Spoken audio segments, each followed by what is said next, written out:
Hello mga amiga!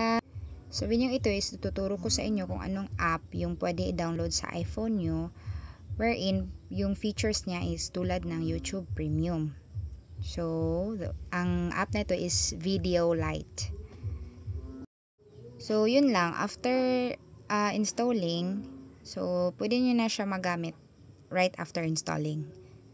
So, ngayon try natin mag-play ng video. Pero nag-mute lang kasi sobrang ingay yung background ko. So, try nyo na lang sa iPhones nyo, kahit naka-minimize yung app or naka-phone lock, is maririnig nyo pa rin kung ano yung piniplay nyo na video. Tulad nyan, naka-play lang siya sa screen lock.